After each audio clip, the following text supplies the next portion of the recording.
I'm going to show you how you can modernize the Japanese nation in 1 year, get rid of the shogunate, get recognition, and heavily industrialize in the first decade of the campaign as well, and get the highest standard of living and GDP amongst great powers, whilst staying an ethno-state by playing super tall with only the Japanese islands. If we get 5,000 likes in this video, I'm going to release the second part tomorrow. That's right, that's my promise to you. Tomorrow I'm releasing the second part where we go from 1890 to 1936 and attempt to get 5 billion GDP just within the Japanese islands. Also, if you're thinking to get the new DLC for Victoria 3, consider using my link in description. I get a commission on every purchase. It would really help out the channel massively. And if you enjoy the content and you haven't yet subscribed, that's it. I got nothing. I'm not going to ask you to subscribe. If you were going to subscribe, you probably would have by now. So I guess have a good day.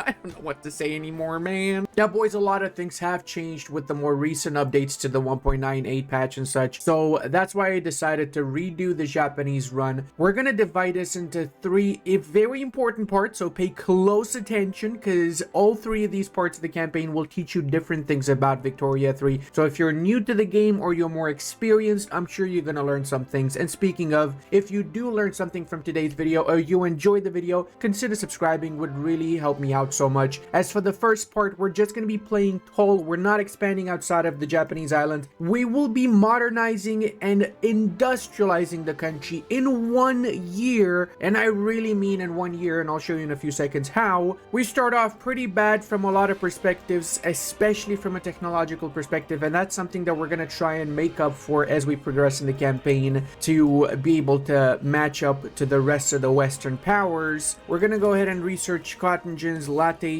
and all the way to water to boilers. Hopefully we're going to get the stock exchange passively researched. Otherwise we're going to change our research as we progress a little bit. We start with a couple of treaties, the Dejima trade as well as Nagasaki China trade, which is actually pretty decent for us. We're going to make a lot of treaties in this campaign. We're going to abuse the schnitzel out of the world market, and yes, that's right, we're going to open our market in the first year. It's part of the modernization process. Now, speaking of that particular process, we're going to start going for a dedicated police force. This is basically a placeholder until we actually get the peasant movement, which will allow us to go for homesteading, which is what we really want to go for. Actually, we're going to redo our government too. We're going to bring in the Buddhist monks in here, so we have the samurai Buddhists and the shogunate. 45 acceptance, not really that good, but not to fear, things will change for the better in just a few months. We've got a decent amount of population and we've got pretty high literacy, so very important, guys, do not go for promote social mobility. In the past, I actually really loved doing social mobility, but in this particular case, I don't intend on, at least in the first part of the campaign, I don't intend on moving outside of the Japanese islands, and because of that, I only have to rely on my population. Problem is, the higher the literacy, the more population debuff you get. At 100% literacy, you actually get minus 10% birth rate, which is a pretty big deal since we want to rely on our own domestic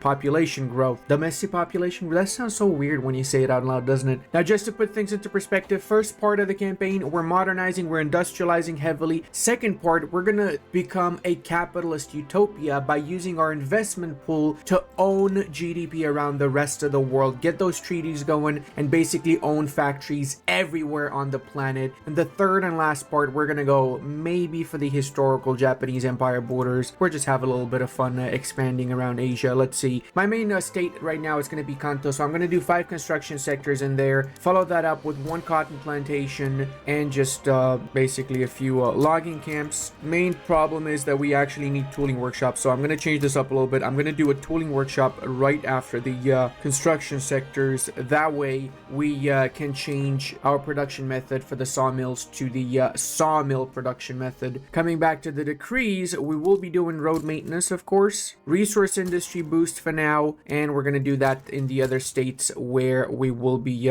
primarily industrializing early on. We're going to keep some extra authority because having 100% excess authority means you get 25% enactment time, so we have an easier, faster process of passing legislation, which is really important to us. And now we're also going to get our declared interest. First one is going to be in Indonesia, second one is going to be in England itself. You'll see in a few seconds why. We're also going to be improving improving relations with the Russians, as well as with Qing, surprisingly, we're improving relations with as well. We want to have a really great trade partnership with Qing early on to make use of their country and resources. The Earn Recognition tab just appeared. In order for us to become a recognized nation, which is a very high priority right now, we need to have above 40% literacy, be in the top GDP, top 10 GDP, not be isolated, not have serfdom, not have traditionalism. So we really need to work on this. Speaking of, our passive research actually has gone for cotton gin, so we're going to change that completely. We're going to go first off for romanticism, which allows us to go for agrarianism as an economic system, which means we can get rid of traditionalism early on. I was kind of hoping that I'm going to get passive research on romanticism. If it doesn't happen, obviously prioritize that, and we can do cotton gin and all the way to water to boilers afterwards. Our interest has also been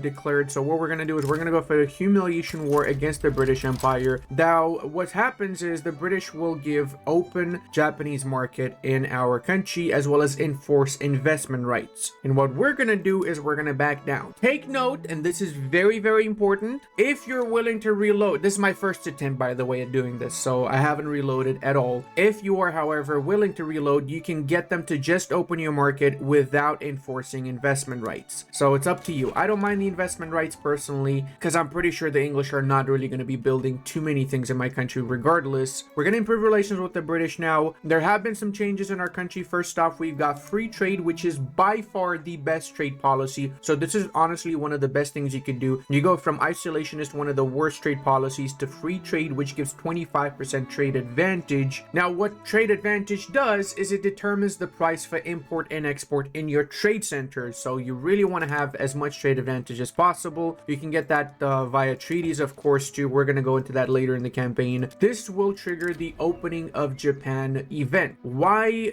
is this so important? Well, because it means the Tokugawa clan and the shogunate will be undermined. As you can see here, we get 75% political strength reduction for the shogunate, as well as we increase political strength for the industrialists and the intelligentsia, as well as the modernization movement is created. What does that mean? It means that the modernization movement will push us towards proportional taxation, interventionism, compulsory primary education, protectionism, public schools. Almost all of these are really, really great laws to have. So of course, we're going to click that event, no choice about it. We also have forced market opening, which means for 60 months we have minus 25% prestige. So we're going to drop down in world ranking on the ledger, but not to fear, we're going to get back onto it very, very easily. Now we can of course get more declared interest now. So we're going to be changing the one in England to another one in Indochina, as well as we're going to do one in Manchuria. Also not going to be paying for government wages or for my military because I just don't need to. You probably noticed also that we have massive unrealized taxes issues. We'll fix that via legislation in a few moments. Getting rid of traditionalism will lower the taxation capacity debuff by 25%. Similarly, if we get appointed bureaucrats, we increase taxation capacity by 25, so 50% increase in taxation capacity is a big deal, as well as of course later we get better technologies like central archives, which will allow us to go for standardized filing cabinets that increases taxation capacity from the government administration buildings, which also I'm going to change to secular administration now that I think about it. So you don't want to make the rookie mistake of spamming government administration buildings, because then you end up having too much payment for paper as well as for government wages, and you end up not making as much money from collecting taxes as you are paying for your government buildings. Now our government is in shambles, so we're going to have to change that. We actually can form a new government out of the intelligentsia and the peasantry, and we can either continue with this legislation, which should have a fairly decent chance of passing because it does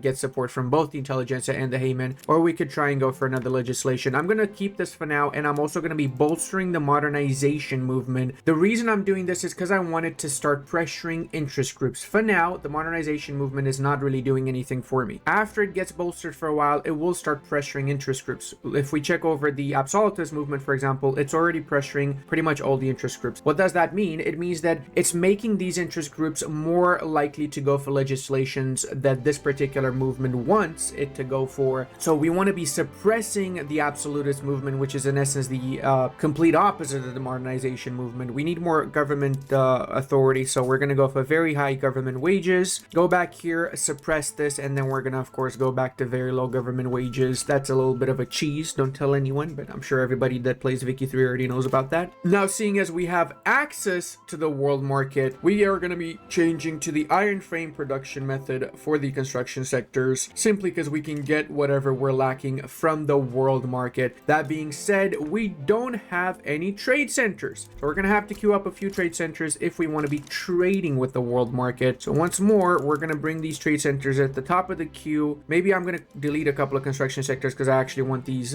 built as soon as possible. You cannot trade with the world market unless you have trade centers. Very vital that you build them after you've opened up your market. And to also entice the world to give us their iron, we're gonna give low subventions for iron import. What does that mean? It means they're gonna be getting more money from us if they sell us the iron rather than other nations. We do have some massive shortages of iron, so of course iron's gonna be the very next thing we're gonna queue up, and that's why I set up my initial production in Kanto, because we can have up to 36 iron mines in Kanto itself. Hey, look at that, we went to consideration phase on the first tick. That's actually pretty lucky. Now we see back at the iron screen, we're already importing 25 iron from the trade centers in Kanto, but we need 250, so we've got some significant shortages. I'm going to change the logging camps. Actually, I'm going to delete the logging camps. I'm just going to be spamming iron mines for now. That's basically all I need right now. And I'm also going to be changing some of the production methods, such as gas street lights, market squares, which is going to start using up the glass works. We've got quite a few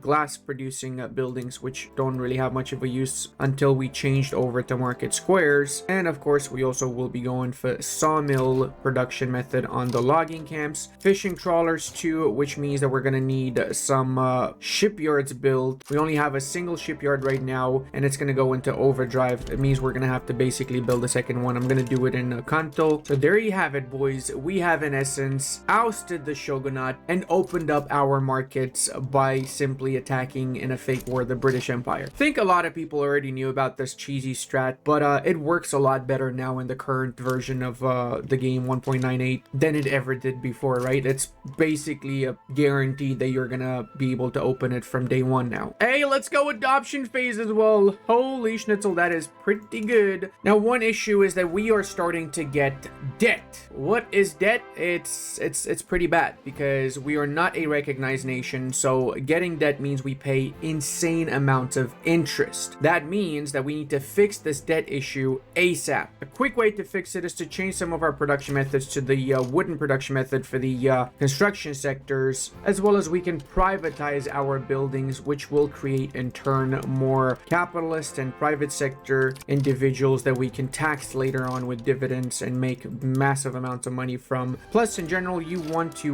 be privatizing a country, albeit early on in the campaign up until 40 to 60 million GDP. You kind of want to have most stuff state controlled, but it's not a rule. It's just, it's good to have stuff state controlled more or less, since you get quite a little bit of government dividends from governmentally owned buildings. Look at that. The efficiency is 25% from day one, basically. And we got the dedicated police force, so that's pretty good. Let's go ahead and change our law now. I want to go for homesteading, but we have a little bit of support for tenant farmers, and we also have the government petition to pass tenant farmers, which will increase our legitimacy for 10 years as well. So I'm going to do tenant farmers first if possible, and if that fails, I'll go for homesteading right afterwards. We've also semi-recovered our economic situation, so we can change back to iron frame production methods, and we're still making a little bit of profit now. The idea is you want to be hovering around minus plus 500 pounds, not make too much of a debt, not make too much money, because then you're just not playing efficiently enough. Also, our investment pool is pretty much non-existent. We get 11,000 reinvestment, so that's one of the bad downsides of playing as the Japanese early on in the campaign. It is going to be a struggle, but as we progress, we're going to make insane amounts of money when the investment pool. Just keep an eye on it. Okay, this actually might be the most blessed run ever. We already went for consideration phase, and I have the option of going for agrarianism too. We got quite a bit of support for it from the Hayman, which is the second interest group in our government right now. The industrialists also support this, but they are marginalized because they don't really have too much clout, unfortunately. Oh, actually, I just realized we don't have foreign Q because that was not a primary demand in the English war. I genuinely thought they made that a primary demand, but it was just a secondary demand. So because we gave in that war, they did not enforce investment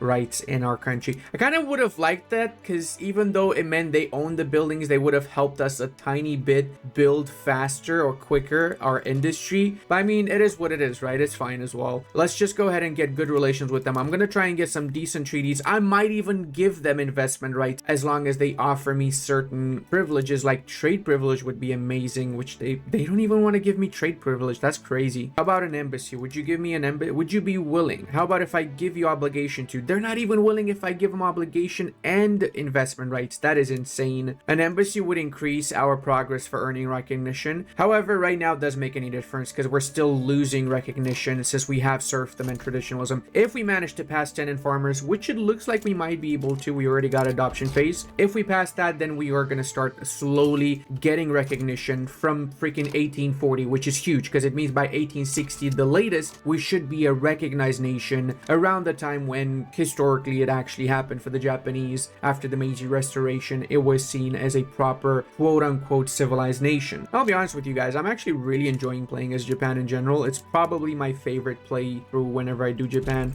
And that's why I do it quite a lot, and I mean quite a lot. I probably have more Japanese runs in Wiki 3 than any other nation. I'm also pretty much only building in Kanto because we've got right now the infrastructure still in there, and we unfortunately have very low market access. In case you're not aware what that means, market access price impact is the price you have between your states. So if I'm producing, for example, in this state, the wood, and wood is required in the adjacent state of Tohoku because the market access price impact is 65, it means that wood imported into that state will be 35% more expensive. Or better yet, this state, if we import into this state from other states, it would be 35% more expensive because the market access price impact is different from state to state. Tohoku actually has lower market access price impact compared to Kanto. The reason for that is because Kanto also has the Edo Bay, which increases the market access price impact by 5%. Now that being said, market access price impact will be increased as you progress. Technologies change that, moving away from traditionalism. The economic system that we start with massively improves that situation, but until we get to that point, we just have to basically build closed circuits in each state. So we're only building in Kanto, making all of our industry within Kanto itself, so it doesn't have to worry about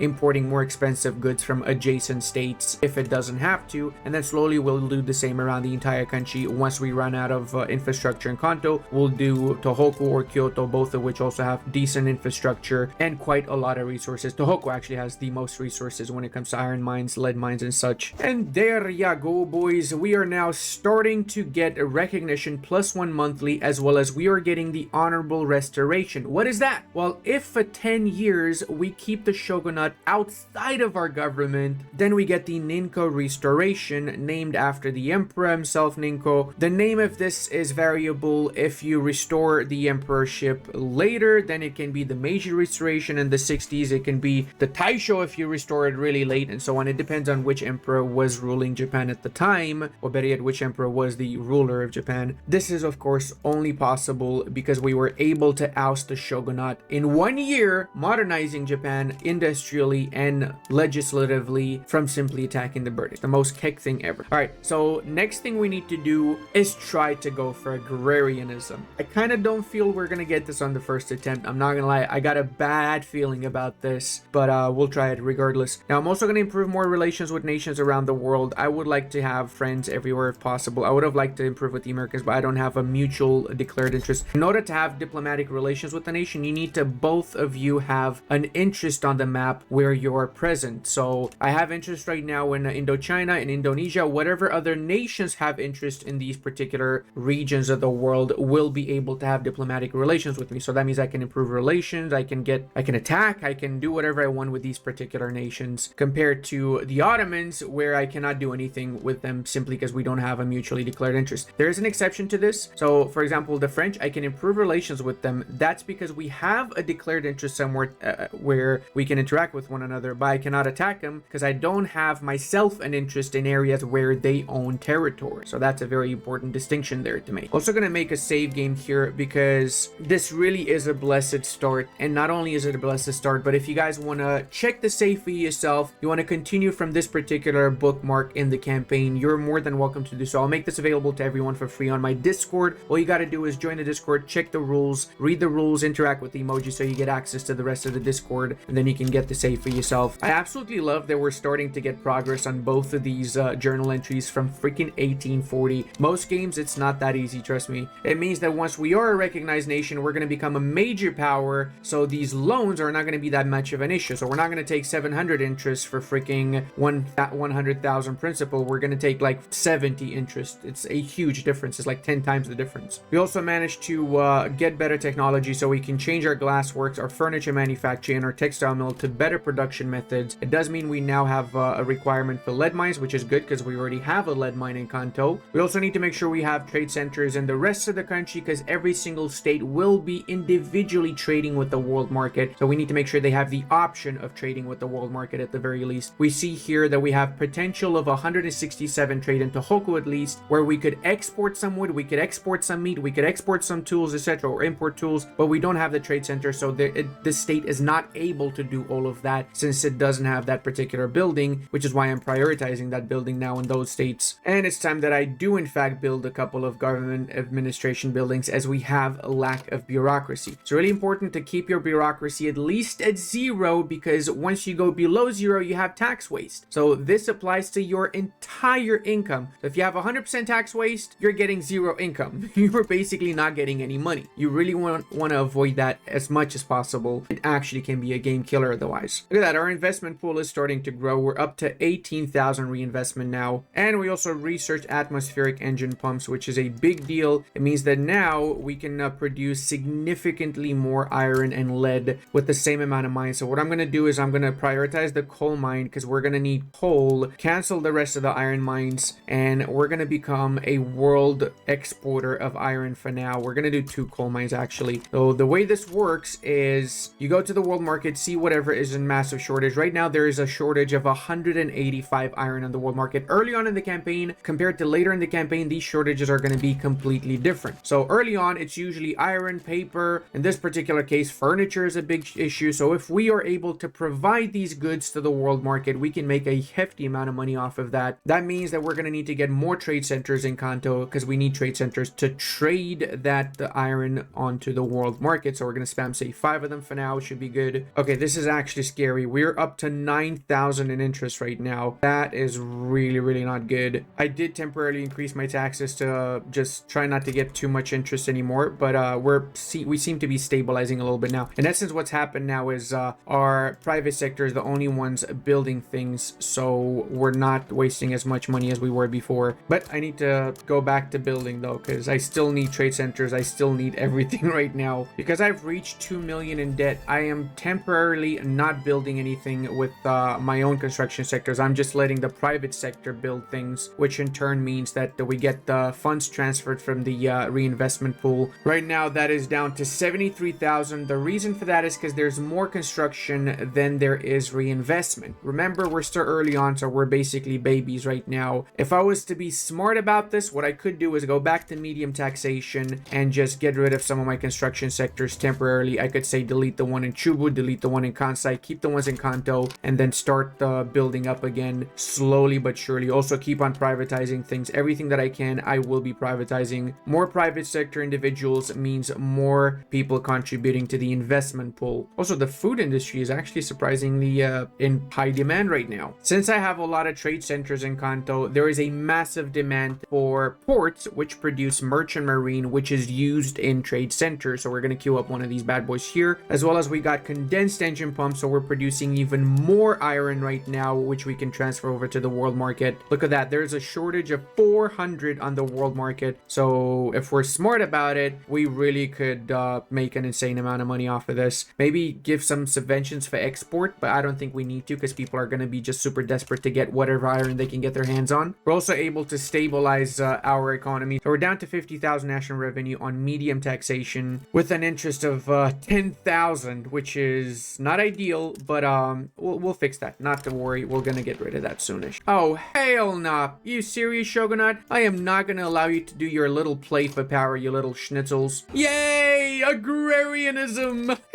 baby, look at that. We're now getting 2 monthly earning recognition progress instead of 1 because we got rid of traditionalism and we're making a lot more money. We only have a deficit of 67,000, which is the just unrealized taxes compared to what it was before. Plus, more importantly, we now have aristocrats, farmers, clergymen contributing 50% more to the investment pool, and we just don't have the malices and the debuffs that traditionalism comes along with. Another good thing is private sector allocation is 50%, so that means half of our construction goes towards the private sector now. There are some debuffs to this. We do have to get more government administrations because we have minus 300 bureaucracy, which is not ideal, as you'd imagine. Get some of these, I don't know, everywhere, I guess, except Hokkaido and Ryukyu, we need them. Okay, this is starting to look a lot better. If we were to lock down appointed bureaucrats, this would be literally the most blessed run ever. Right after we pass agrarianism, check out the difference in investment pool. We're getting 58,000 reinvestment now compared to the freaking 20,000 that we had before. So what that means is we can massively scale up our construction effort. So let's get 5 more construction sectors, in essence doubling our construction output. Honestly, the way it works with this, in my opinion, is you got to find the fine line between how much you should have as construction sectors and how much you shouldn't. Also, hold on a second, I just realized something. We don't have 50 legitimacy. We need to have 50 legitimacy for the honorable restoration to continue. So that means we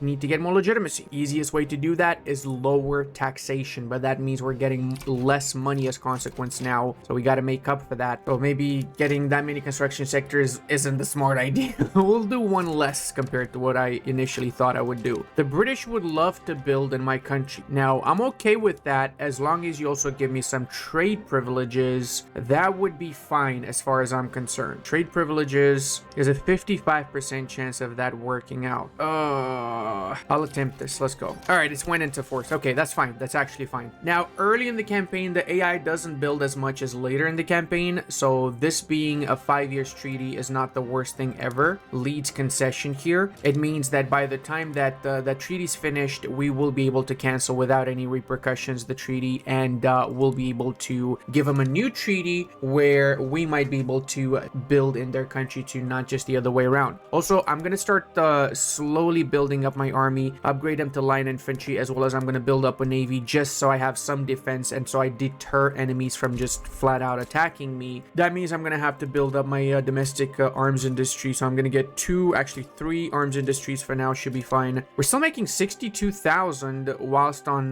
low taxes. That's actually not bad at all, to be honest. We also have serious shortages of tools, so we're gonna go ahead and double down on the tooling industry.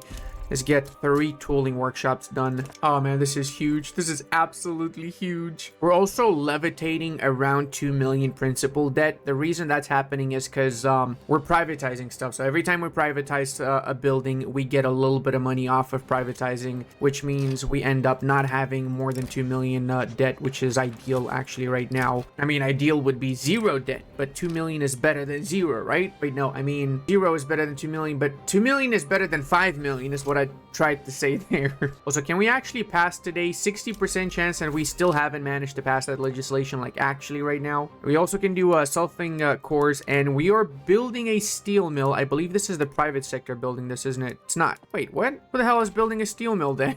I don't see this, man. What the hell is going on here? Oh, it's the British. They're building steel and sulfur. Okay, that's actually not the worst thing ever, because it means we can switch over to steel tools straight up right now. We can build a secondary steel mill of our own making, and we can get some more government administration buildings because we just passed appointed bureaucrats. Good part about passing that law is that we now make a lot more money, so we're taxing our pops more efficiently by 25%, but the population cost multiplier is higher now. So that means we need a lot more bureaucracy for the freaking 35 million pops that we have, right? Also gonna go for public schools just because I have this available as an option, so I might as well go for it. Remember, we're not doing the decrees for education, so having public schools is really pretty decent. Also gonna start building a little bit of basic industry around everywhere, starting with textile mills, which I want to have at least one building in every single state, and similarly the furniture manufacturing, I want to have at least one in every single state, with food industries eventually in every state. Right now we'll just do one, should be enough. Same here, glassworks, we're gonna do a couple more in Chugoku, and we're gonna need to spam a lot more tooling workshops too, which are gonna be in higher demand as we progress. Plus, I think we have 5 million in the investment pool. Okay, we need to get more construction sectors in that case. Let's max out the ones in Kanto. Yep, we definitely have insufficient construction for the investment pool. Huzzah! Public schools, everybody gets education. You get education and you get education, except Juan. Juan's not gonna get education, okay? I'm sorry, Juan. We talked about this before. I'm tired of you shit, Juan. Stop making little paper planes and throwing them around the classroom. You're out of here. I'm excommunicating you right now, buddy. And it's all your fault. Everything, it's 100% your fault, buddy boy, okay? It is your fault. Okay, it seems like steel might be a little bit more of an issue than I initially expected it to, so I'm gonna queue up a second or a third steel mill, better yet, and we're gonna start getting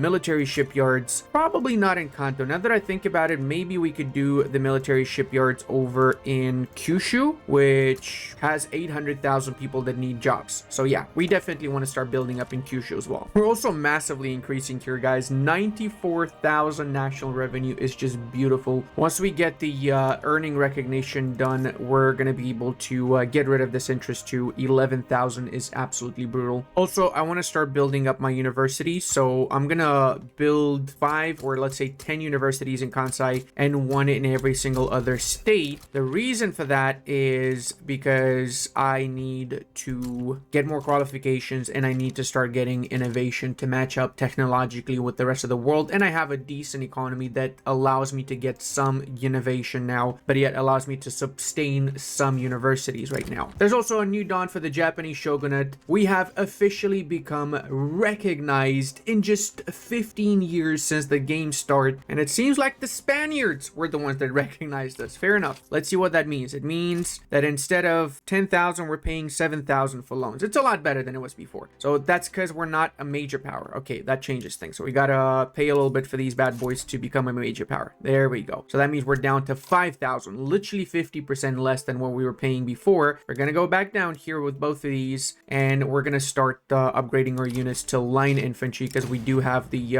arms manufactories now. We also want to have a professional army, so going for professional army is advised, way better than peasant levies because it increases the morale loss that we have as a debuff from peasant levies. We also get weekly increase in army experience rather than decrease, and just overall is great because it means we can upgrade and have up to 100 regiments in every single state, so we can have up to 1,000 regiments. I think we have 10 states, right? I might be wrong. Also, let's check our GDP situation. We are now right below the Austrians but above the Prussians, so we're clearly doing something good here. Let me check the rest of the world actually, for that matter. Europe doesn't seem like anything actually has happened in here. The Serbians lost their autonomy is basically the main thing that happened. The Portuguese are green, which I have to say I absolutely love. That means they're a presidential republic. Cool to see. South America, same old, same old. I guess Peru having more autonomy is different than most games. Wait, no, they're independent. Peru managed to get its independence? Oh my god, Peru Bolivia is a meme because it's not really Peru, is it? Why do we have 3 Perus on the map? No,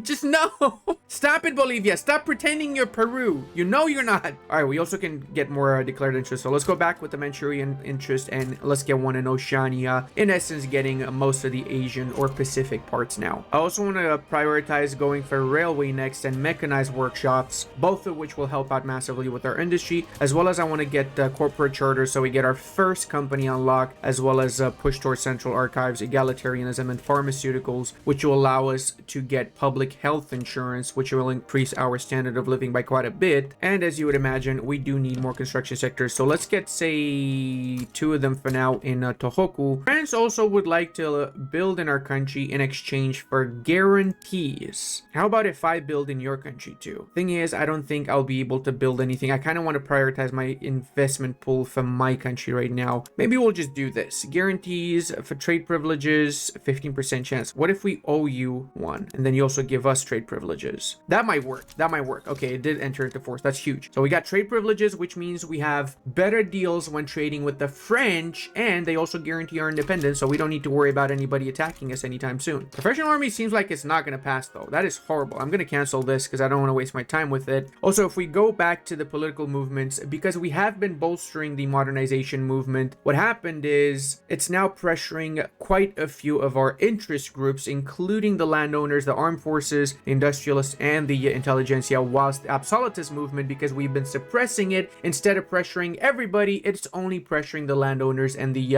armed forces right now. If we keep on suppressing it, it's eventually going to die out and not pressure any interest groups, which means these interest groups will be less likely to move towards these particular ideologies or legislation. But yet, I'm going to go next for per capita taxation, which should increase my revenue from the current tax that we've got, and it's a stepping stone towards proportional taxation, which is the one we really want to get. But right now, it wouldn't be ideal. We still need to build up our private sector. We're on the beginning phase of building that up right now. Check out the difference now. We've got 1.5 million in principal debt, so it's going down. But more importantly, that only means 3,000 or 2,000 something interest compared to the 12,000 we were getting from 2 million principal debt before. Also, remember that I haven't finished honorable restoration, so I'm going to keep it on a low taxation until that's done. We still need to wait for 7 more months before we can finish this off. And there we go, boys. The honorable restoration. Komei is our new shogun. The Komei restoration. We have the option of going for industrialist or intelligentsia as our favorite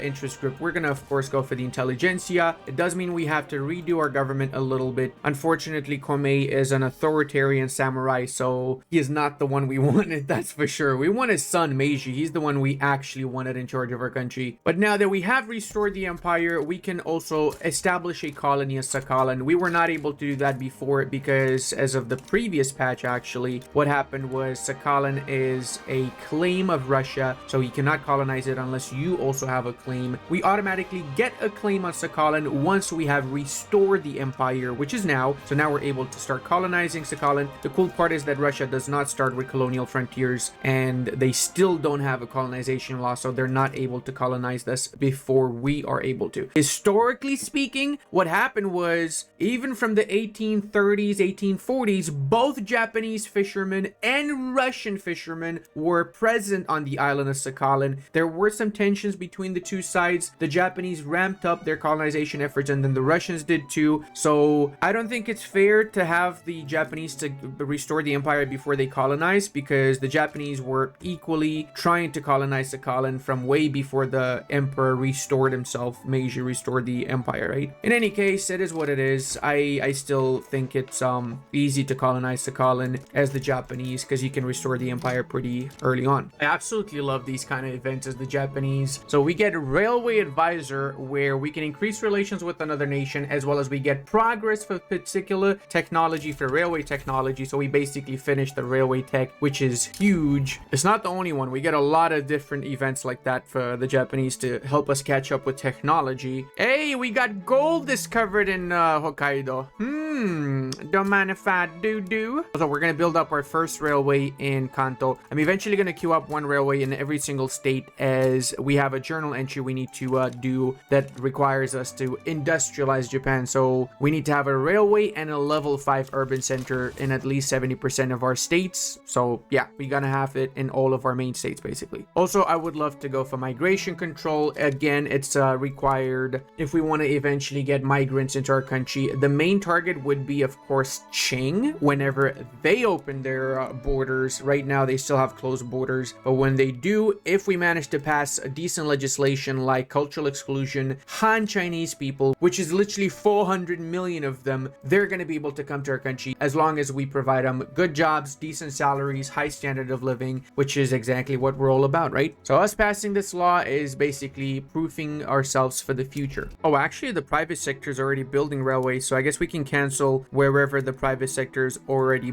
building for us. Hey, look at that. We got migration control. That was actually surprisingly easy. It passed really fast. Also, I'm going to establish the first fleet of Japan. Get some frigates in here. Say 10 frigates for now should be enough. Also, as the Japanese restored empire, we have the option of adopting state Shinto. Why is this a good thing? We are, of course, going to go for it mostly because of the trait change for our Buddhist monks. So they're going to be renamed to Shinto monks, and they're going to have conversion plus 15% as their their first trait, and authority plus 15 as their second trait. Authority plus 15, especially later in the campaign when authority can be really hard to get, is really vital. Plus, their ideology changes a bit too. They got Shinto piousness, which is on board with some things that might not seem great, but to be fair, state religion, not the worst idea as the Shinto if you think about it, because it's not like we're gonna have too many migrants this campaign anyway, right? We're not in essence gonna go crazy with migration or conquer the world. We're just gonna let people come to us, which means that they're likelier to convert to our religion regardless, right? Now, that has now divided our country. So we have 21 million Mahayana, which is the dominant religion, but we also have 15 million Shintos, which is a result of us switching to state Shinto. Both Mahayana and state Shinto are accepted to varying degrees, but Shinto is of course preferred, so slowly we'll be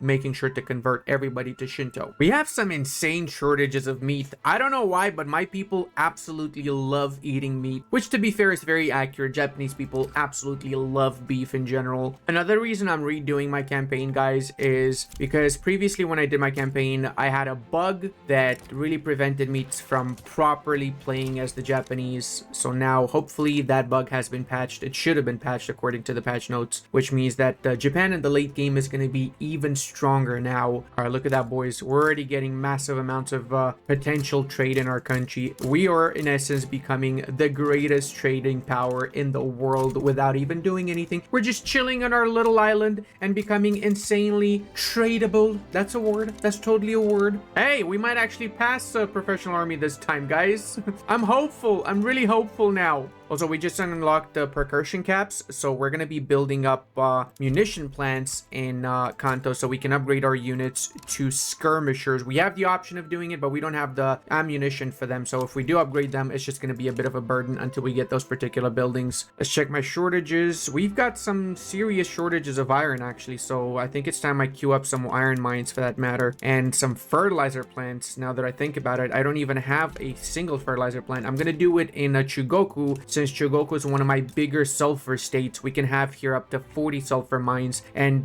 fertilizer inputs sulfur alongside iron to produce fertilizers, which means that we bypass any sort of market access issues. Right now, however, our market access is doing pretty good. On average, we have 90% market access price impact in most of our states, with certain exceptions like Tohoku, which is still at 85% for now. We're also going to queue up some explosives factories in Chugoku because fertilizers are required for explosives, and you know what else is required for explosives? Sulfur. That's right, sulfur and fertilizer, both things that we have in Chugoku already. Also gonna go for secret police, which will help me with maintaining my political movement activism low, so it's easier to control revolutions when you have people amongst the revolutionaries, you know what I mean? CIA. I just realized, in order for me to become a great power, I just need to get 100 more prestige. That's really not difficult to get if I just spam some soldiers and some navy. All right, boys, I think it's time we get our very first proper alliance with the Spanish Nation. We're gonna be able to build in each other's country, and we got 87% chance of that happening, so there you go. First alliance, forever friends, me and the Spaniard bros. Now the question is, would the Spanish be able to build in my country? I don't think so. They got 21 million GDP,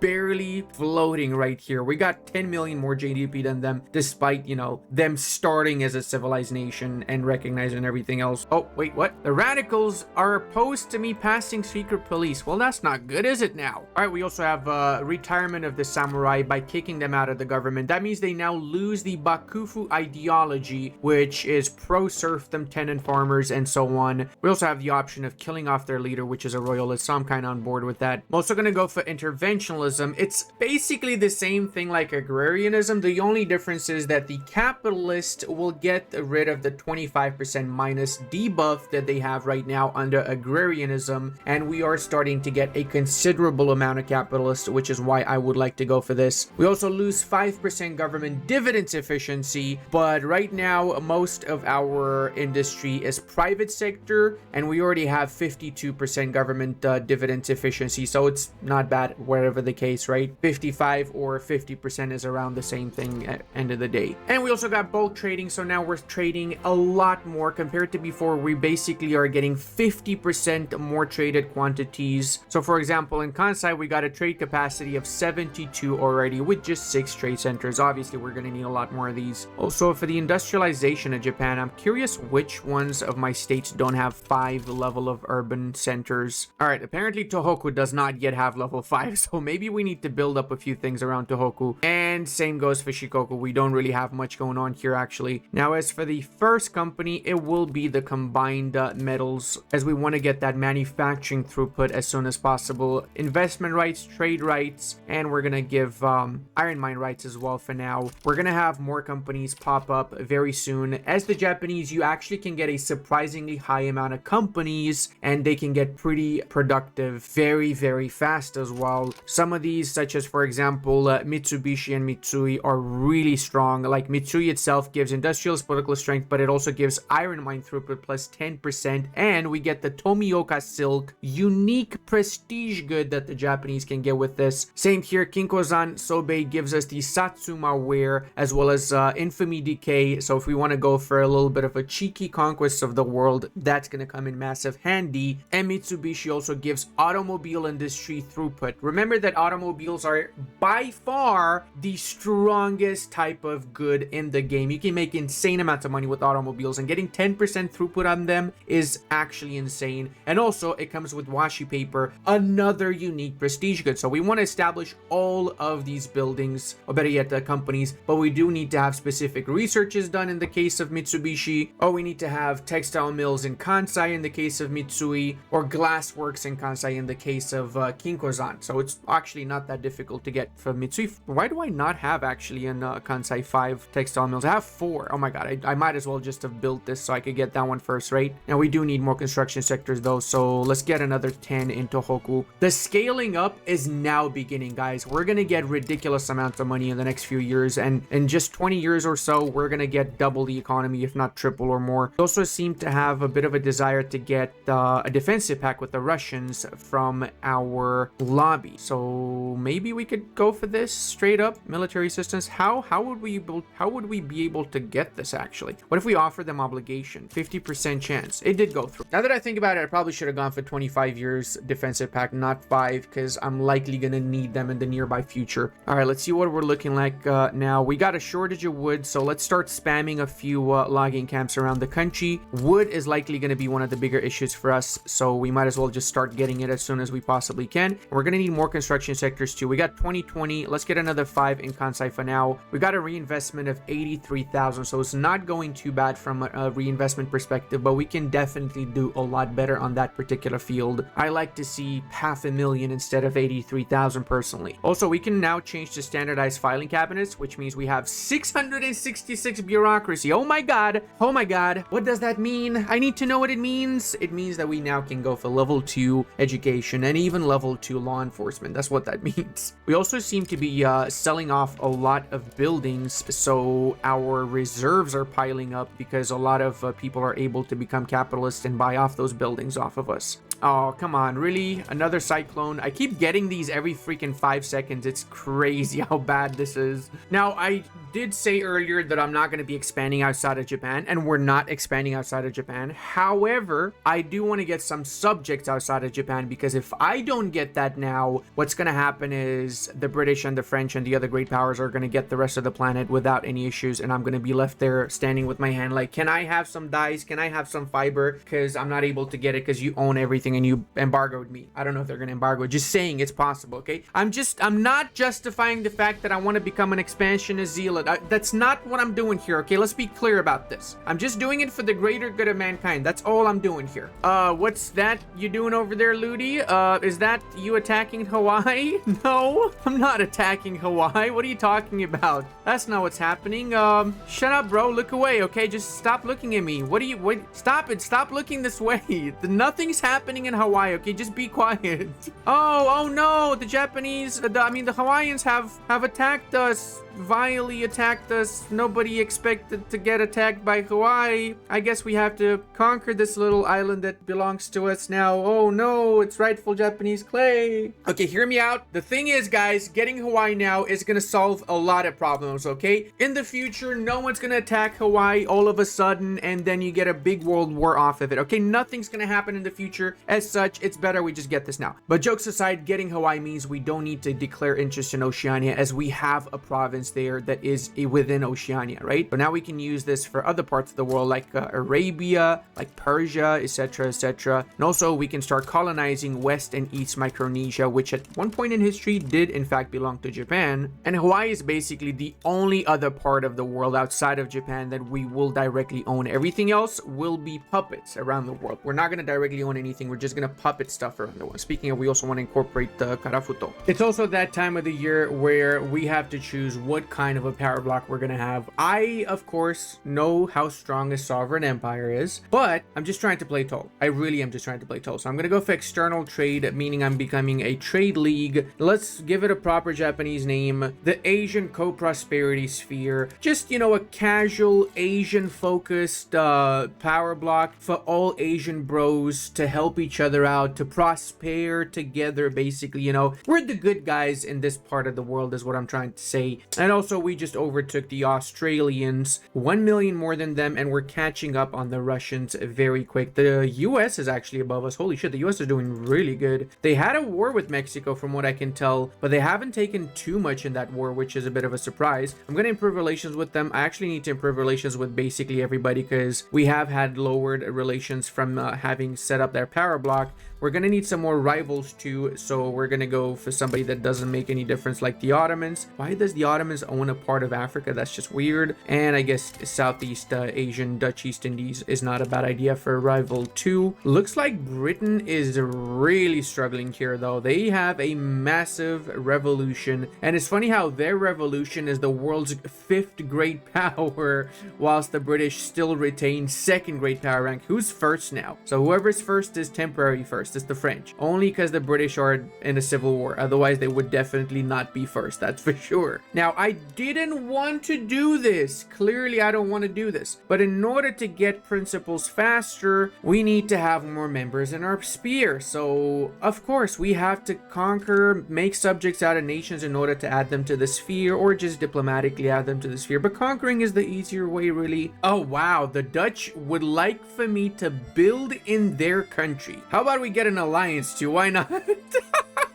This is the most one-sided deal ever. Like, I don't even know what to say right now. We're basically just winning full on from this particular deal. Also gonna be adding the Vietnamese to my power block. The first of many nations to join the Japanese co-prosperity sphere. They are fearful, so fingers crossed they back out of this. I genuinely don't really want to fight this. I want to just focus on attacking more nations than having to be bogged down in Vietnam right now. Come on, just back out of this. Back out, Vietnam. Do it. Back out. No, they actually want to fight me. All right, how many soldiers they actually have? They got 13 battalions. That is going to be an absolute piece of cake for me to invade in that case. We also need more construction sectors, so I'm gonna get an extra 10 in Kansai, max out in 3 states so far, as well as we're gonna need more universities, and I mean a lot more universities. We have actually a shortage of unis now, so let's get 20 universities in Kansai and say 8 more in our capital of Kanto too. Ah yes, skirmishers against very likely irregular soldiers. Who is ever gonna win? Yep, this is the question of ages, guys. Nobody knows.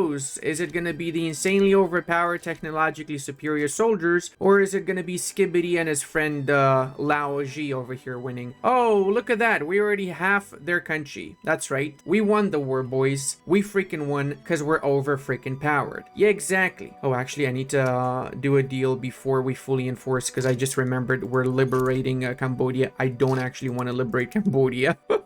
I want to just humiliate them and make them a protectorate. That's it. So let's send this as a deal. Boom. Come on, accept. There you go. They did accept. Okay, perfect. Cambodia is a subject of theirs, which by extension means is a subject of mine once I turn them into a protectorate. And now welcome Vietnam, the first of many to join our little skibbity adventure. That also means that we don't need to have a declared interest in Indochina anymore, so we can go back and get the one in Persia now. We are going to be improving relations with our beloved subjects here, and we're going to start funding lobbies there because we like them to be as loyal as possible. Next target is going to be the Burmans, which is not the best of nations, but the thing is Burma does have some decent resources. It's got some rubber plantations in the south, a little bit of iron and logging camps, some gold mines, a little bit of lead, iron. So it's not the worst thing. I just kind of want to get them before the British attack, because normally around the 1880s, 1890s, the British start moving into the Indo-Chinese peninsula, and I like to get all three, Siam,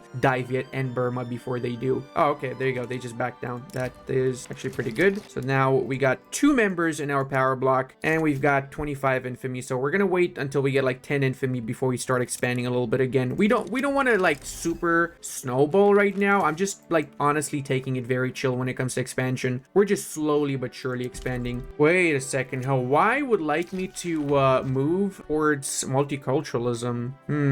I would love to also, brother. Like, multiculturalism is extremely OP, right? But the thing is, I don't even have the freaking law to do this. I haven't even researched human rights. We don't know what human rights are over here in Japan, okay? Urbanization of Japan. We finally renewed the Japanese. So we've got the option of getting claims on all of the Joseon lands, or we get some influence or some railway throughput for 5 years. Obviously, the Japanese Empire will rise again, and these claims are absolutely vital and ours. This is rightful Japanese claim. Clearly, everybody knows this. Come on, boys. Also, we're attacking the Africans here to bring peace and prosperity there as well. And we're also adding open markets as a primary demand, because if we don't, they're going to have isolated, so it's going to be impossible to keep them loyal, unfortunately. There we go. They back down as well. A very smart decision, Marina. Very, very smart decision. These guys are stuck at 98%. Can you just screw off, man? Seriously, what is this? There's literally nothing I can do about this. Like, only thing I can think of is just releasing them as their own little nation. Maybe I should just do that, actually. Why do I even have freaking Hawaii as a part of my nation? I don't need to do that, do I now? All right, boys, look at that. We have the support for proportional taxation, and I mean a lot of support, even from the freaking industrialists, which is crazy. And that is going to give us a massive boost to our economy for sure. Now, we do need to take a chill pill. 31 aggressive expansion is not great. We want to chill a little bit so we can go for Siam up next.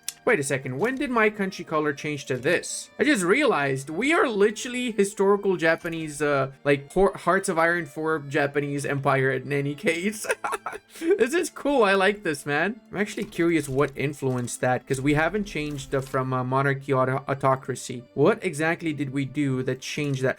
Oh, it's because we went for Japanese Empire in the Restoration journal entry, isn't it? That's gotta be, yeah. We're now the Empire of Japan because of that. Oh, that is so cool. Also, we can finally establish the Mitsui company. So we're gonna give Mitsui investment rights, but we do need to cancel from the Metalworks company something. So we're gonna cancel iron mines from them so we can get investment rights in Mitsui. Fortunately for us, the little island of Hawaii has rebelled, so we have to bring it back into the fray now. Now, I have to say I'm a little bit surprised with the developments that have been happening in Europe. First off, the Ottomans did not collapse. They've done their Tanzimats, which again makes me want to redo my Ottoman campaign to see what exactly happened that made them so much stronger with the more recent 1.98 patches. And Austria managed to get a hold of all of Moldova somehow, not sure how. Italy also formed, and they have protective attitude towards me, so maybe I can get them as an ally. Maybe I can even get the Germans and the Italians as an ally. That would be nice. The Danes are also a subject of the Russians, a puppet of the Russians. So this is for sure a very interesting campaign, I have to say. If we go over to the top 10, we're right now at 58 million, and the Ottomans are right below us. They're above the Austrians, the Italians, the Spanish, the Russians even. The Russians we're going to overtake soon, and the Americans are still snowballing like crazy, whilst the French, out of all nations, are on par with the British. The French are literally on par with... This is a crazy freaking run for sure.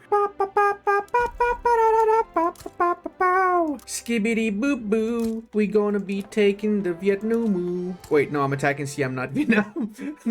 Did I just call Siam Vietnam? I am the worst. I'm literally the worst, I swear. Also, I need a lot more of everything. I've got huge shortages of everything right now. I mean, really huge shortages. We're basically exporting so much stuff to the world market. It is crazy, guys. We are now making ridiculous amounts of money from just flat out exporting to the world market, where I feel like there's more goods on the world market from us than anybody else out there. I mean, for Christ's sake, furniture, which we're not even focusing on too much, we're the world's third producer right now, and we barely have any furniture manufactories. Right now, we're the second highest exporter of furniture, for example, higher than the top 2 world producers of furniture. We're also doing the exact same thing for Siam. We're opening their market so they don't end up in a situation like Marina would have if we didn't open the market, where they'd be isolated, so we can keep them in check this way, or keep them in Slovak, eh?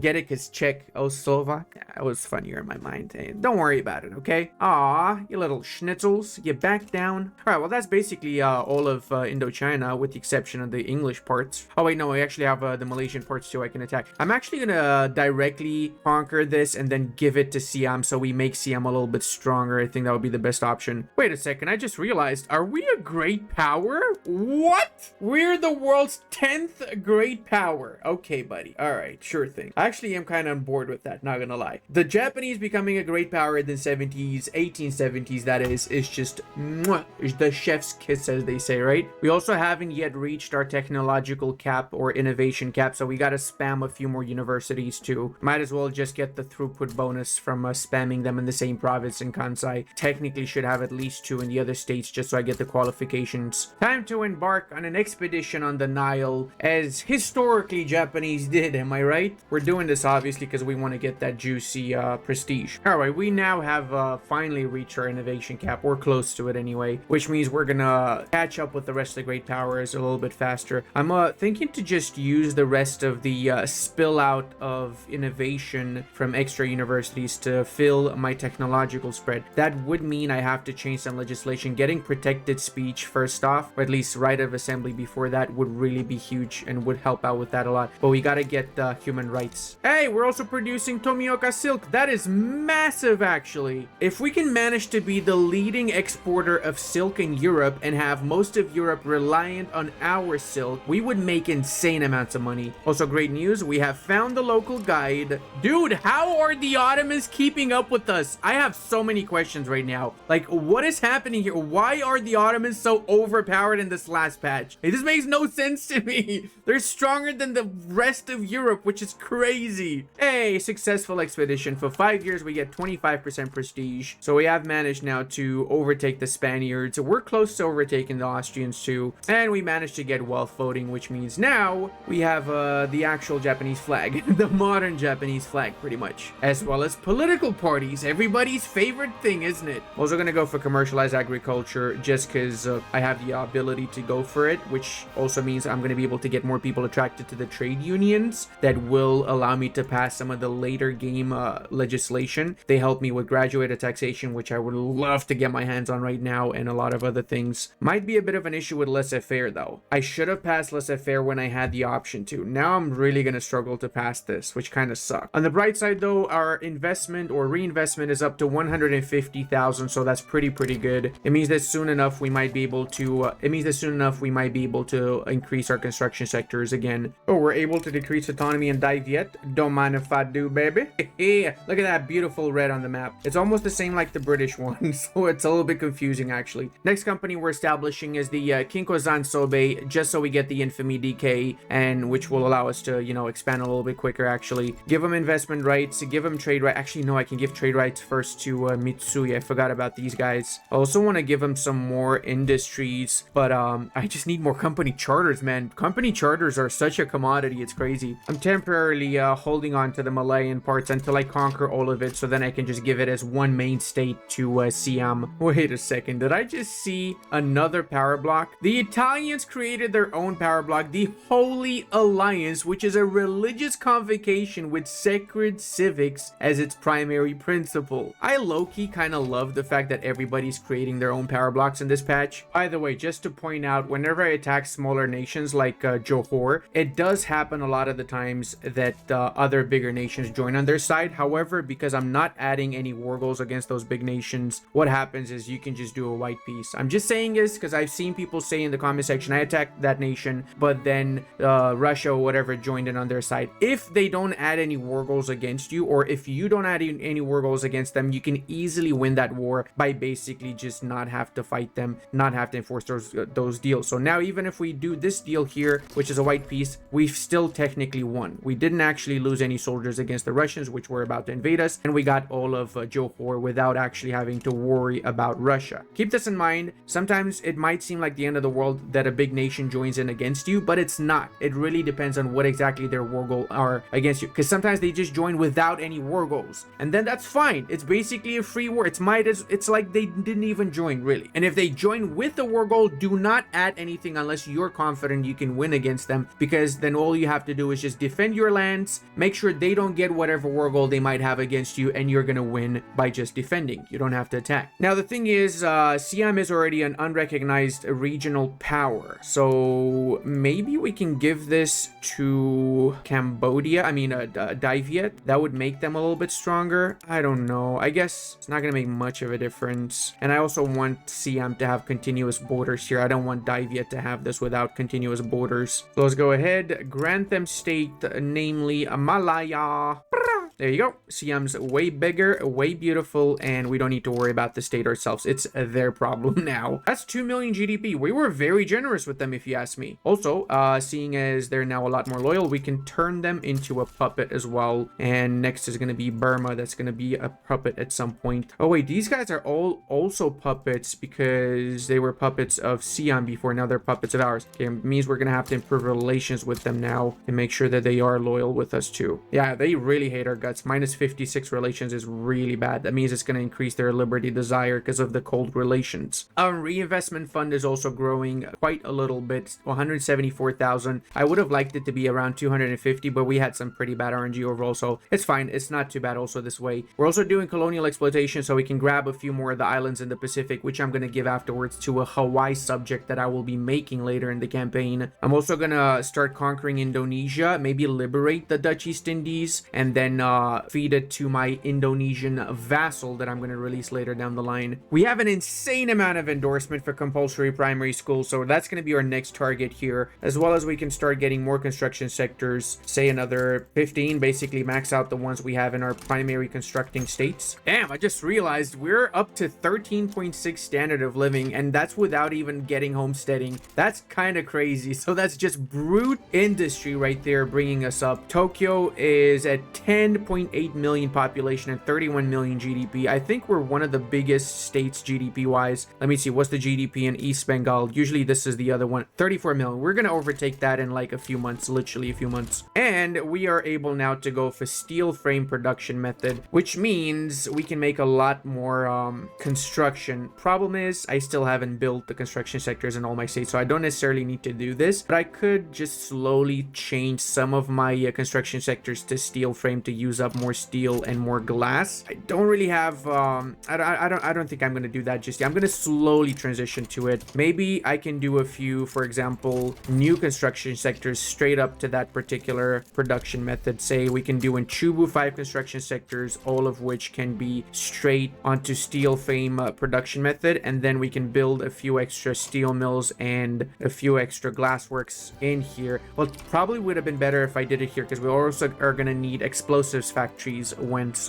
we have that production method, right? So maybe Chugoku should be the first one. I mean, it's too late now. We can do Chubu first and we can do Chugoku second, I guess. We also can afford now to spam some government administration buildings just so we can increase our institution levels. We still have level 2 education and law enforcement. I want to at least get level 5 education and then follow that up with level 5 law enforcement as well as colonization if possible. So that means we're going to need a lot more bureaucracy as consequence, which is not bad because we still have, of course, huge shortages of taxation, right? So we can still spam a few of these and still be fine from an economical perspective. Our investment pool is also growing huge, 210,000 in reinvestment and growing by the day. Also can decrease our autonomy in Burma. Unfortunately, if I do that, Champasak and Chiang Mai is going to be disloyal as well as Rampabang. So that's basically the old Siam puppets here. I'm going to have to double down on getting these states a little bit more loyal. That means I'm going to have to build some stuff in their country. So we could do, say, coal mines, some logging camps, stuff that we need on our market regardless. That should lower their liberty desire by quite a little bit. Also, I'm going to be helping them out with some better legislation. So they've got still slobbery. I'm going to change it. I'm going to ask all of my subjects to change legislation that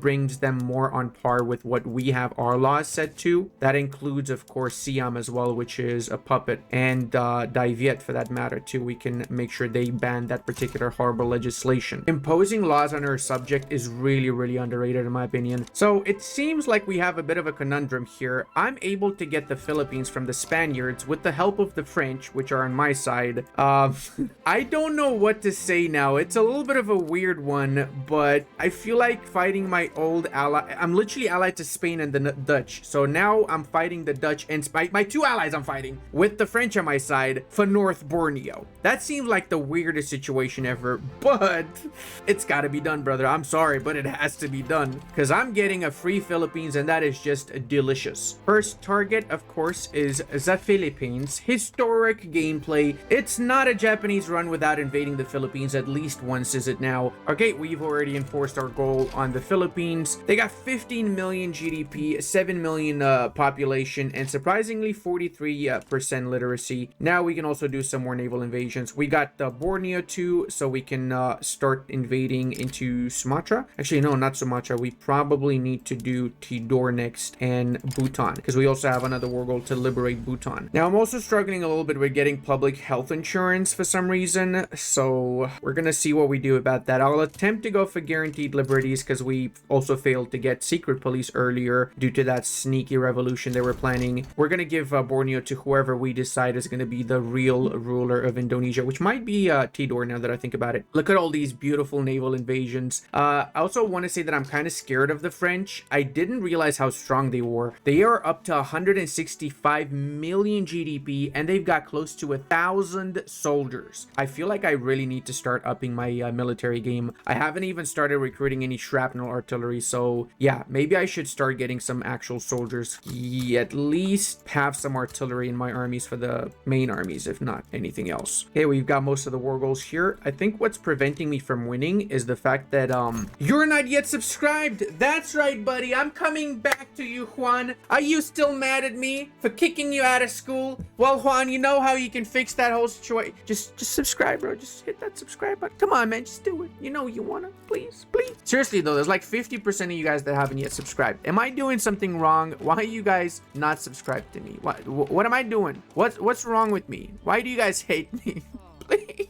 All right, enough begging for subscribing. If you don't want to subscribe, that's fine. It's not the end of the world. I understand. You're just watching because, you know, you need something in the background, but secretly you actually hate me. It's fine. I get you. I get you. Also, check it out, boys. We've got a lot more land than we started with now. This is actually starting to be a little bit beautiful, in my opinion. Tidor also was transferred as a subject of ours, so I'm probably going to give to Tidor a lot of stuff. Let's go ahead and first off give them North Borneo. Boom. That should lower their liberty desire by 5, and it should make them a little bit stronger by 1 million GDP. Okay, boys, onwards to Tibet. What could go wrong? What could go right is the real question, though, because if we play our cards right, Tibet might switch sides. Oh yeah, baby. Fingers crossed. How are we doing with the reinvestment fund now? Let's see. We're up to almost 300,000. So what I could do is I could get some more construction sectors. Let's say another 5 in the steel frame production method. And I'm going to go crazy and pay 33,000 to make sure this legislation passes, because we really need it to pass, actually. Also, we need a lot more explosives. How much are we getting for one level here? 110. We need right now, what's our shortage looking like? I think it's like 600 or something. So it should be technically fine, but I'm going to queue up like a few more just in case. Also, let's go up level 4 with colonial affairs just because we can. How are we doing with GDP? Are we really far behind? Are we doing okay? So we're 115 mil. We're above the Russians officially. We're below the Americans though. Hold on a second. I'm curious to see what's happening in the US. Did they get the rest of... No, they didn't. They don't even have all of the US and they freaking have that much insane GDP. Wow. Man, the Americans are just so overpowered. That's crazy. All right, let's see our shortages now. We got steel shortage, a little bit of fertilizer, so I should be able to fix that easily. Let's get 4 fertilizer just to fix that, and let's also start spamming some steel mills. We want to have at least one main state that has 50 steel, and then we're going to do some other states here that produce steel as well, and slowly start switching everything to steel production method. Oh, never mind. We got open heart process.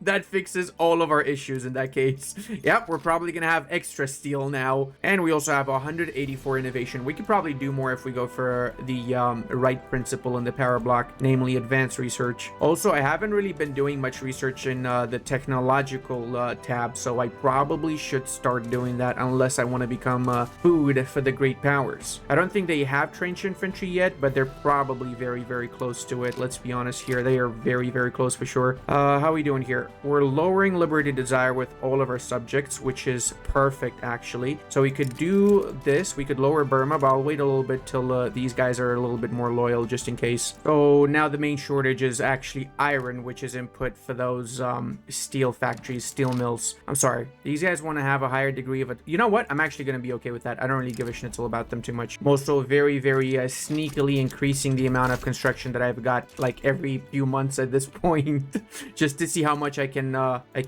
get away with. Basically, I'm trying to keep it around minus 100,000 give or take, because minus 100,000 is in fact doable for me. We only have 6 million principal, which equates to about 7,000 interest, which is basically nothing, let's face it. Hey, a new mandate, a great day for us, boys. Oh, what is this? We're not here for bloodshed. Yes, we are. Bring it on, Ching. Bring it on, baby.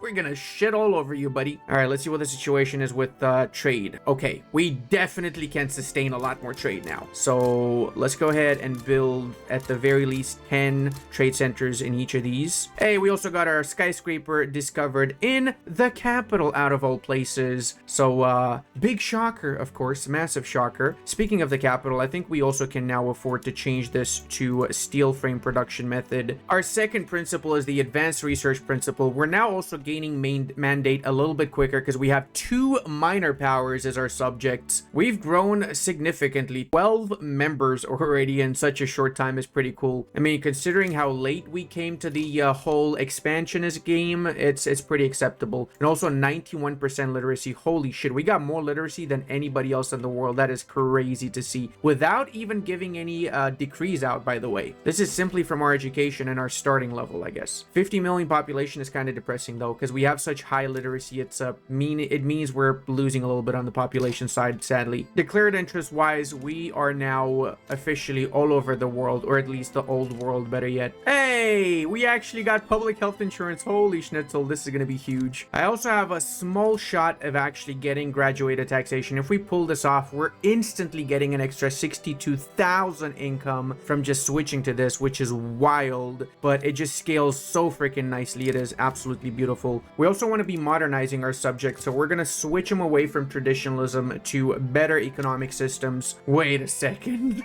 We actually have a little bit of a shot of going for multiculturalism. This is not going to... I'm wasting my time just thinking about clicking this button, don't I? I'm going to click it just to see what happens. Okay, just to see what happens, but I'm like 90% sure that nothing's going to happen. I mean, look at the freaking stall chance on that thing. That is crazy stall chance. Rubber discovered in North Madagascar. Rubber is going to be one of the biggest deals for us, and we already have quite a few places that have rubber, which is huge. I'm sorry, what? We actually went to drafting phase with multiculturalism. I was not expecting this, like, at all. Also, we can issue negotiations with Tibet or with Great Qing, which is not our biggest of friends. I'm going to improve relations with them, but I don't think Qing's going to be on board with just flat out get... Did they actually get... They freaking gave me Tibet.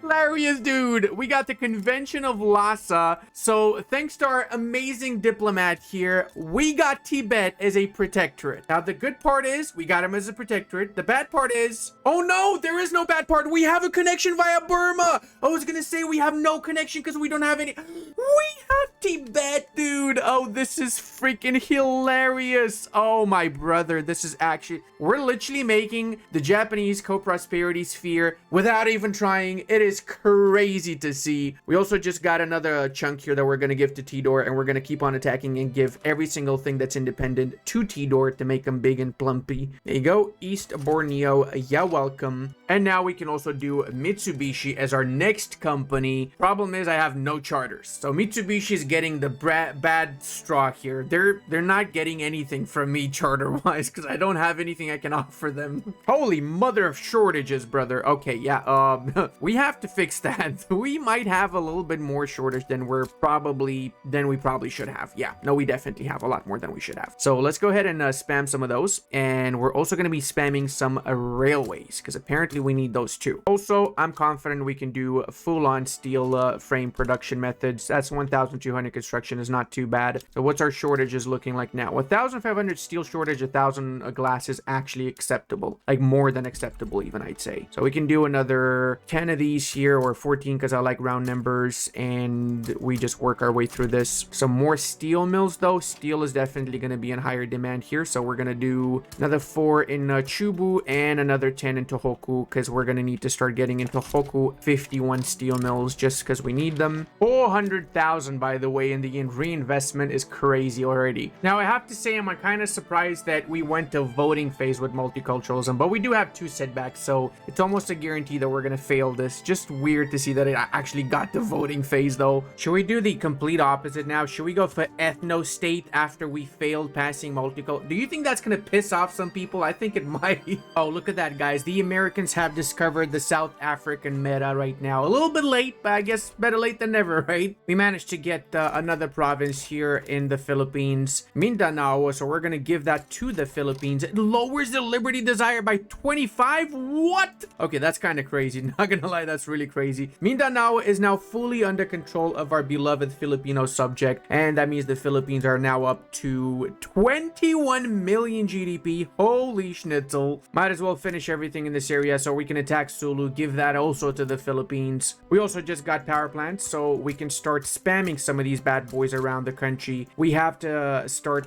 using power plants because we're down to 2 million peasants, so we really need to min-max our population. Otherwise, we're gonna start running out of pops for buildings. There we go. We finished that juicy little quick war against Sulu. Now, the crazy part, guys, is that we're currently getting 500,000 in reinvestment, and it's still going up at an insanely quick pace. We're also up to 15.9 standard of living, which is not bad. It's actually going to go up even more once we give the rest of the states outside of Japan to our subjects. And GDP-wise, we're the 4th in the world, and soon to overtake the French Empire as well, despite starting off as a lonely little Asian nation. Europe is looking pretty strange though. I'm kind of sad that the Prussians did not form Germany, which is kind of big sag. Italy forming is pretty cool, however, and the Ottoman Empire being 120 million GDP is just crazy, and I suspect this is mostly because of other nations building in the Ottomans, so it's not really their GDP. It kind of belongs to other nations. Now, boys, just to prove my point from earlier, I've given Tidor all of my colonies in the Pacific. As such, Tidor has gotten a lot stronger. Tidor is actually up to 10 million GDP now, thanks to this guy. The good part, though, is that we now have 19.4 standard of living as consequence because we don't have all those little islands around. We only kept get the Hawaii, which I'm still not sure if I should keep it or give it away. It's 14 impoverished standard of living, so maybe not the worst thing giving it away. We would probably end up with like a 20 standard of living if we gave it away, to be fair. We're also in the process of getting maxed out construction levels in all of our country. We just need to do this in like 3-4 states left here. Wait, actually, what is this? Namaka land and Herero land. Oh, I've got the African bits. I forgot about those. I cannot really give these away because I don't have anyone to give these away to. I kind of just have to wait until they finish colonizing, and then I can create colonial nations in Africa. We're also super close on catching up on the French and the British now, and population-wise, we're down to 700,000 peasants. We're actually trying our best here to electrify, so we've got a little bit of shortage of electricity here and there, mostly Kansai and Kanto, and a little bit in Tohoku, but we're gonna fix it soon enough. We're also switching to a lot of electrical production methods, which helps a lot everything in our country right now. The investment pool is also growing at an insane rate. We have 600,000 reinvestment, and it's in essence growing by 50,000 every few months or so, which is ridiculous. And now, boys, we've officially gotten the highest GDP in the world, 300 million, above the British Raj, above the French, above the Great British, as well as we're still third when it comes to standard of living, but we're working our way there. We're in a little bit of a tight spot against the Americanos, helping out our British broskies to fight against the vile scum of the... Why am I so big on the... Holy schnitzel, man. All right, this should be better size. This is mini Ludi right here.